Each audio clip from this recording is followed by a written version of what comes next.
The old Stone Creek Chapel cast long shadows across the empty parking lot as Detective Jenny Wells pulled up in her blue Honda. The morning fog wrapped around the building like a cold blanket, hiding secrets of 27 missing church members who vanished 3 days ago. All they left behind were their phones, wallets, and strange photos that gave Jenny nightmares. "Chief, you won't believe these pictures," Officer Tom Baker had told her over the phone, his voice trembling. "Everyone in them, their eyes are just gone, like they were never there." Jenny walked through the heavy wooden doors, her footsteps echoing in the silent church. Framed photos lined the walls, showing happy church gatherings from the past month, summer picnics, Sunday services, and choir practice. But something was terribly wrong. In every single picture, where eyes should have been, there was only smooth, unbroken skin. The police photo team swore these weren't edited. They checked every image file, all original, untampered. What scared Jenny most was comparing them to older pictures from the church bulletin board. Those showed the same people just months ago, all with normal, smiling eyes. Near the altar, she found the last group photo, taken just 1 day before everyone disappeared. Pastor Mike Johnson stood in the middle, surrounded by his eyeless congregation. But as Jenny studied the photo closer, her heart stopped. There, hiding in the dark corner behind the group, was a tall figure wearing a black coat. Unlike the others, this stranger had eyes, bright, glowing eyes that seemed to watch her through the photograph. Her phone buzzed. A text from Tom. "Found something weird in the basement. Come quick." Jenny took another look at the mysterious figure, not knowing she was about to uncover the first of many dark secrets hidden in Stone Creek Chapel. The basement stairs groaned under her feet as she walked down, her flashlight beam cutting through the darkness. Old photo albums filled dusty shelves, but what made her gasp was the far wall.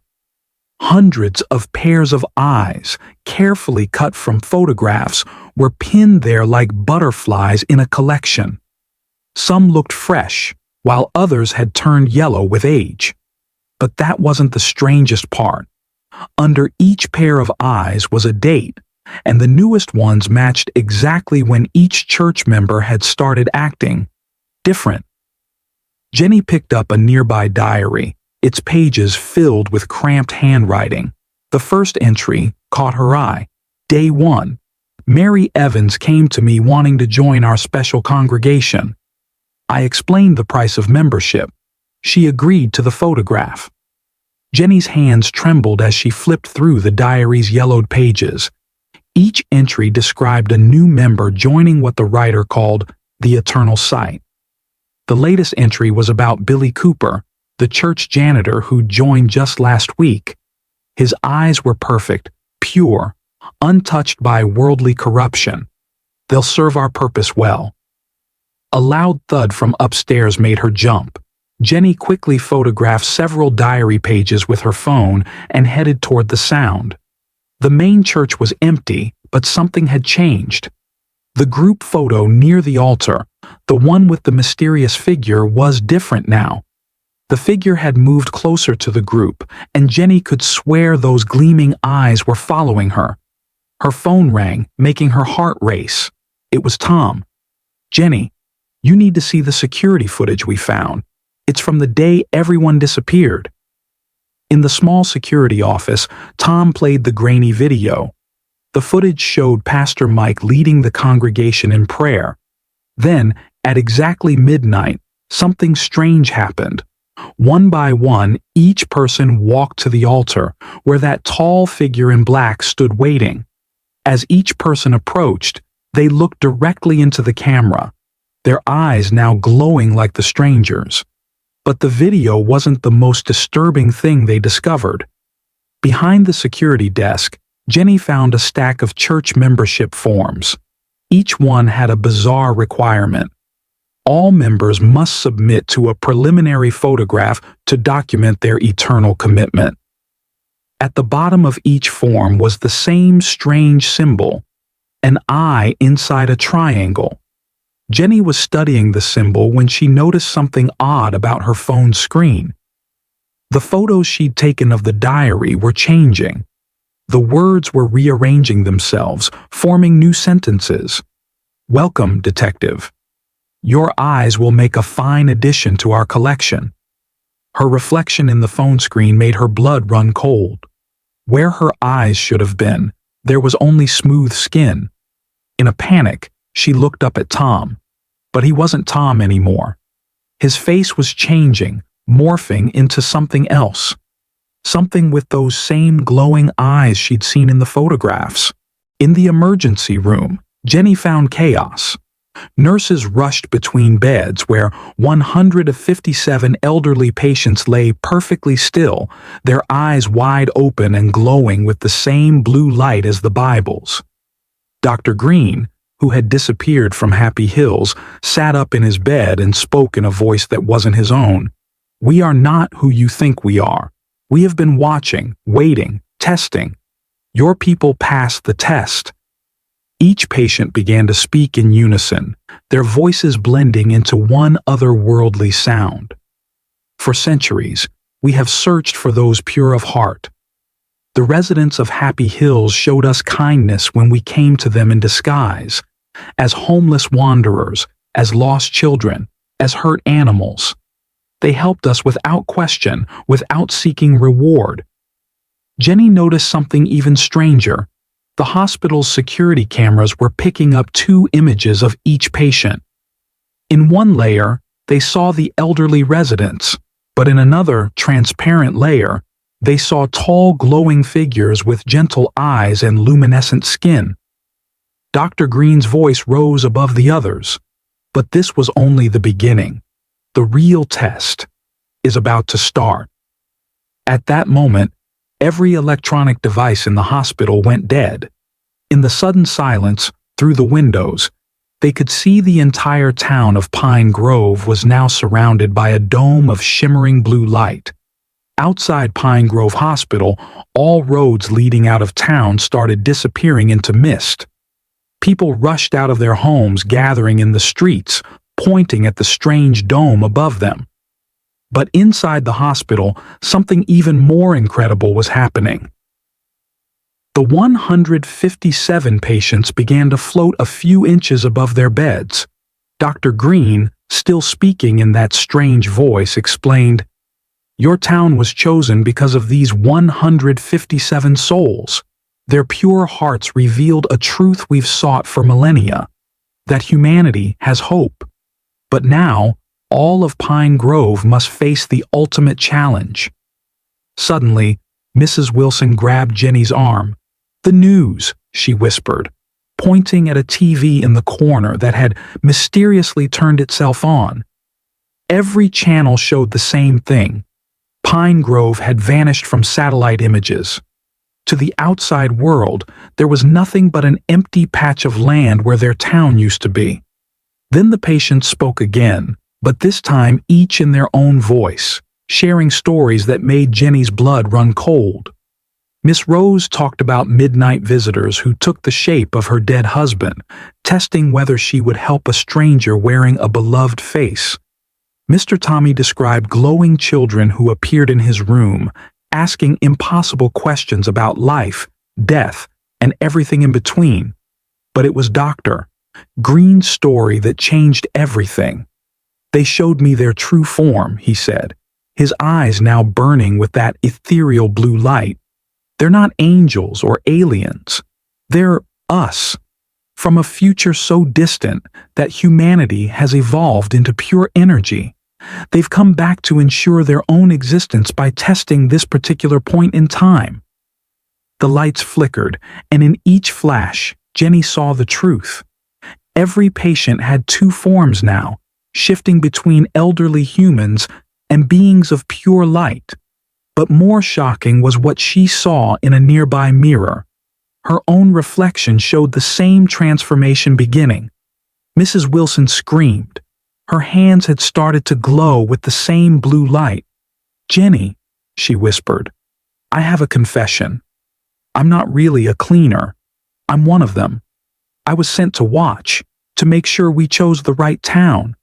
And now it's time for everyone in Pine Grove to make a choice."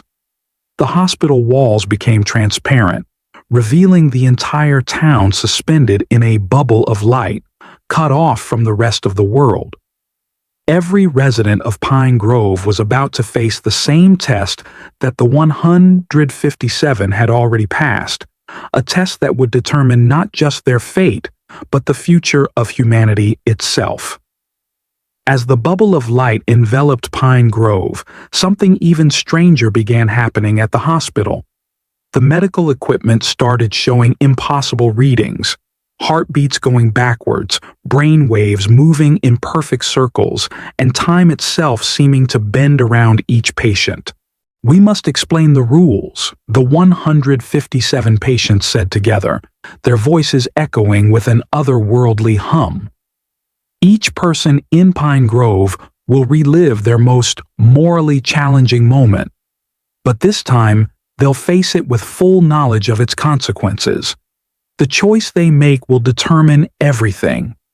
Jenny felt a pulling sensation, like being dragged underwater.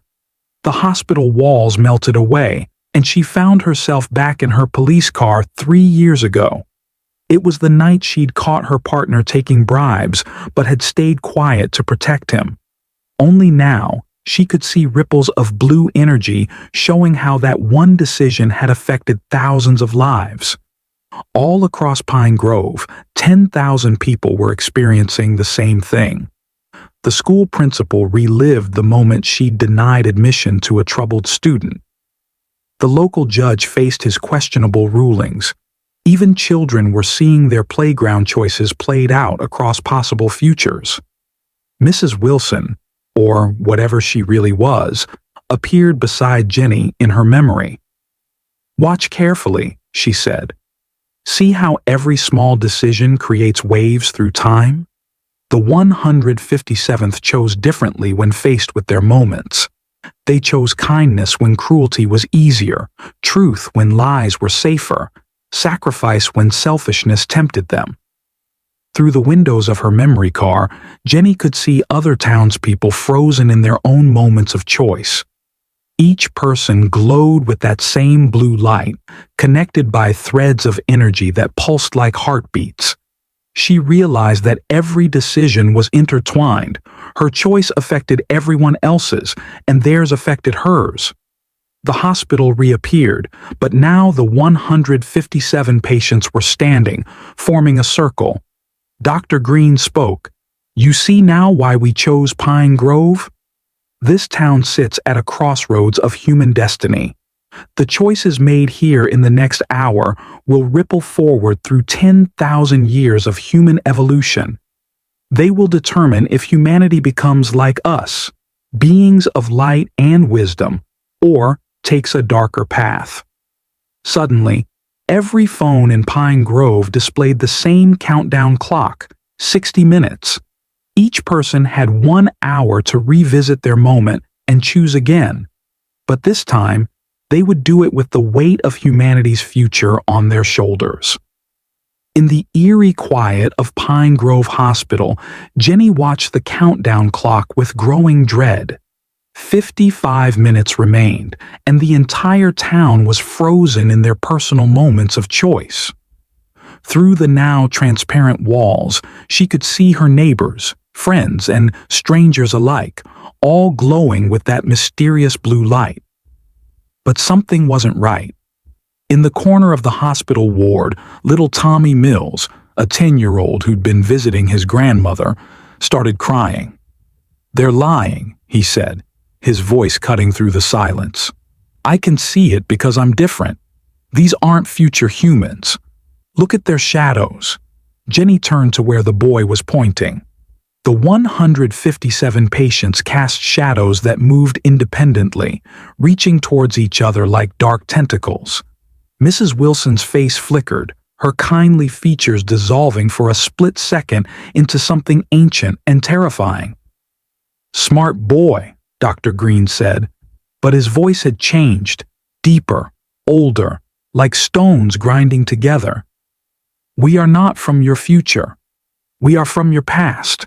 Before humans, before Earth itself. We've been waiting, sleeping, testing. Humanity built its cities over our resting places. Happy Hills, Care Home, was constructed above our central chamber." The truth hit Jenny like a physical blow. The 157th hadn't been chosen for their goodness. They'd been chosen because they were directly above the underground chamber. The strange lights, the tests of morality, the time reversal. It was all preparation for something bigger. Through the hospital windows, Jenny saw the blue dome pulsing faster. Each beat matched the rhythm of the townspeople's hearts, drawing energy from their moral struggles. The beings weren't testing humanity. They were harvesting the emotional energy generated by difficult choices. Mrs. Wilson's human form melted away completely now, revealing a towering figure of shifting shadows and ancient wisdom. For millennia, we fed on simple emotions, fear, joy, anger, but they weren't enough. We discovered that moral choice, the struggle between right and wrong, generates energy more powerful than 1,000 suns. The countdown clock suddenly sped up. Jenny looked around desperately for help, but every adult in Pine Grove was trapped in their own moral dilemma, feeding energy to these ancient beings. Only the children, with their simpler moral frameworks, remained aware. Little Tommy stepped forward, holding something in his hand. His own small Bible, but this one wasn't glowing. "My grandma always said," he announced bravely, "that the devil's greatest trick isn't making you choose wrong." He opened the Bible to a marked page. "It's making you think you're choosing at all." The moment Tommy spoke those words, every Bible in Pine Grove began to vibrate. Not just the ones from Happy Hills, but every Bible in every home. The ancient beings hissed, their shadow forms recoiling from the small boy holding his grandmother's Bible. "How did you know?" Mrs. Wilson's true form loomed over Tommy, her voice a mix of rage and curiosity. "No child has ever seen through our illusion." "Because," Tommy said, flipping through his Bible's pages, "my grandma disappeared 3 months ago. From the same room Dr. Green was in, she left me a message." He held up a page covered in shaky handwriting. "They feed on choices, my dear Tommy. But real choices come from love, not fear. They can't copy that." Suddenly, all the missing people from 3 months ago appeared in the hospital corridor, 20 elderly residents who had vanished without a trace. Among them stood Tommy's grandmother, her eyes clear and knowing.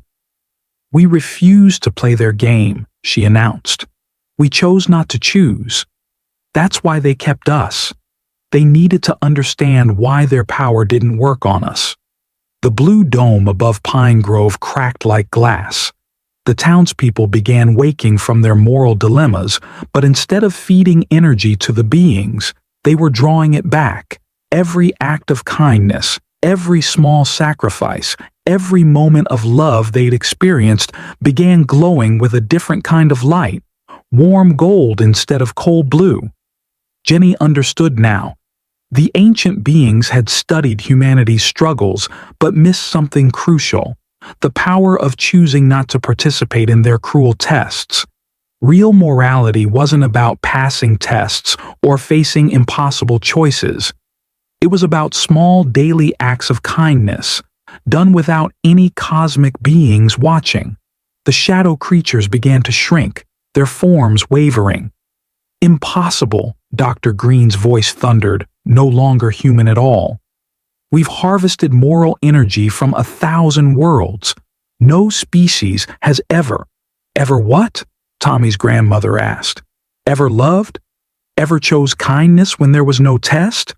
Ever helped others without being forced into moral dilemmas?" The countdown clock exploded in a shower of sparks, and the truth hit Jenny like a wave.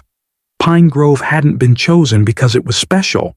It had been chosen because it was ordinary, and in its ordinary, everyday kindness lay a power the ancient beings couldn't understand or control. The ancient beings started dissolving into smoke, but they had one last trick. The hospital walls began melting, reality bending like rubber. "If we can't harvest your energy," their voices boomed, "we'll take you all to our dimension instead." But they hadn't counted on Tommy's grandmother.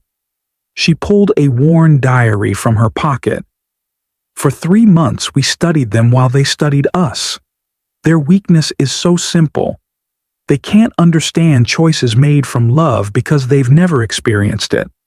Their power comes from forcing choices. Real human strength comes from choosing freely." The other 19 elderly residents who had disappeared 3 months ago formed a circle.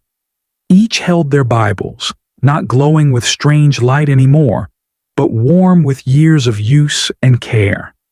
They began reading, not prayers or spells, but simple stories they'd bookmarked, stories of everyday kindness they'd witnessed at Happy Hills. As they read, golden light spread through Pine Grove. Jenny saw the truth written in that light. Thousands of small moments. A nurse staying late to comfort a lonely patient. A resident sharing their last cookie with a friend. A janitor feeding stray cats behind the building. Mrs. Wilson, the real one, who'd been locked in the basement for weeks while a creature wore her face, had kept detailed records of every tiny act of kindness she'd witnessed in 30 years of cleaning. The shadow beings howled as their carefully constructed moral dilemmas dissolved. The blue dome cracked further, but instead of darkness pouring in, starlight streamed through the gaps. Real starlight, not the artificial glow they'd been living under. "It burns!" the beings shrieked. "Their memories, their love. It's too bright." Tommy stepped forward again, still holding his Bible. "My grandma says you made a big mistake. You picked Pine Grove because you thought we were weak, small, normal. But being normal, being kind when nobody's watching, that's the strongest magic of all." The ancient beings tried one final attack. They reached into the townspeople's minds, trying to show them their worst possible futures, their greatest fears. But in doing so, they made their fatal mistake. They had to reach into human hearts. And there they found something that destroyed them. Forgiveness. The forgiveness flowing through Pine Grove took different shapes for each person. Jenny saw herself forgiving her corrupt partner, not from weakness, but from understanding. The school principal forgave herself for past mistakes. Even the ancient beings felt it, the first touch of forgiveness they'd experienced in millions of years. Unable to handle this new emotion, the shadows began transforming. Their dark forms cracked like eggshells, revealing something underneath. Their original forms from before they became collectors of moral energy. They had once been guardians, created to protect life across the universe, but somewhere along the way, they'd lost their purpose. "We remember," they whispered, their voices now filled with grief instead of menace. "We were not meant to test. We were meant to teach, to guide, to love." The 157 residents from Happy Hills who had been possessed began glowing with a new light, not blue or gold, but pure white. They were no longer just vessels. They had become bridges between humanity and these ancient guardians. Through them flowed thousands of years of human experiences, teaching the beings what they had forgotten. Mrs. Wilson, the real one, stepped forward with her cleaning cart. Inside it were photos she'd secretly taken over the years, residents helping each other, sharing stories, celebrating together. "You wanted to understand human choice?" she asked the beings. "Look at these. No grand moments, no cosmic tests, just people choosing to be kind, day after day." The ancient guardians gathered around the photos, their forms shifting between shadow and light. For the first time in eons, they experienced something new. They cried. Each tear that fell turned into a small star, floating up to repair the broken dome above Pine Grove. But as the beings transformed, Jenny noticed something alarming. The hospital's foundations were shaking. The underground chamber where they had slept for millennia was collapsing, threatening to take all of Pine Grove with it. The ground beneath Pine Grove Hospital began to crack. The ancient chamber that had housed the beings for millennia was collapsing, creating a chain reaction through the town's foundation. Buildings started to tilt, roads buckled, and a low rumble filled the air.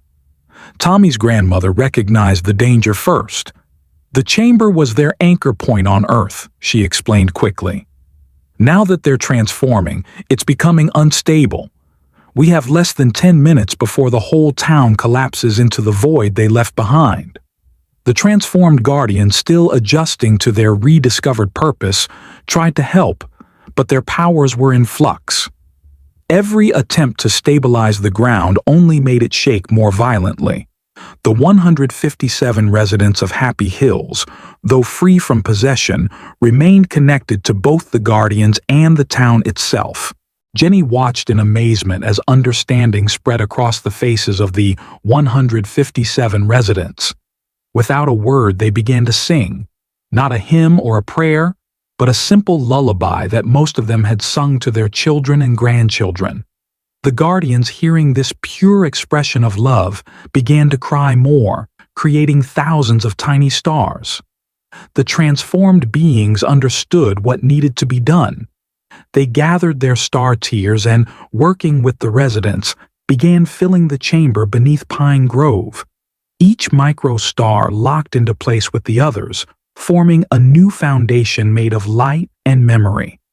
But as they worked, a new crisis emerged. The star tears weren't just filling space, they were changing time itself around Pine Grove. The town was starting to drift between moments, between realities. Some buildings flickered between what they were now and what they had been decades ago. People saw themselves at different ages, living different choices. Time and reality were bending around Pine Grove, threatening to tear the town apart. But in this moment of crisis, the residents of Happy Hills discovered their final purpose. The 157 elderly people who had spent their lives collecting memories and sharing love formed a circle in the hospital lobby. They understood what needed to be done.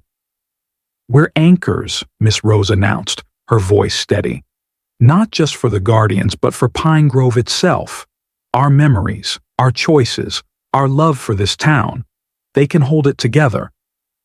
The 157th joined hands, and something extraordinary happened. Every Bible in Pine Grove opened at once, their pages glowing not with supernatural light, but with the warm radiance of countless remembered stories. Each memory of kindness, each small act of love, became a thread in a vast web holding the town in place. The transformed guardians, finally understanding their true purpose, added their own power to the web. They weren't meant to test humanity. They were meant to preserve these moments of grace, to ensure that love and kindness would never be forgotten. Tommy's grandmother stepped into the center of the circle. "Every bed at Happy Hills was empty," she said, "but they were never truly empty. They were filled with memories of the people who slept there, who lived there, who loved there. That's what the guardians couldn't understand. Empty spaces can be the fullest of all."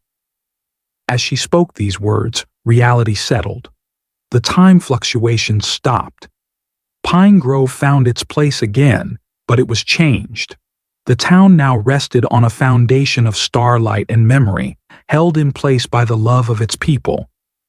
The 157 beds at Happy Hills remained empty that night, but they were filled with something more precious than occupants. They held the proof that humanity's greatest strength lies not in passing cosmic tests or facing impossible choices, but in the simple, daily decision to be kind. Years later, visitors to Pine Grove would notice something special about the town. On quiet nights, if they looked carefully, they could see tiny stars twinkling beneath their feet. And at Happy Hills, now renamed the Garden of Memory, 157 empty beds remained, each one still warm with love, each Bible still holding stories of ordinary people who proved that the greatest power in the universe is not the ability to test hearts, but the courage to keep them open.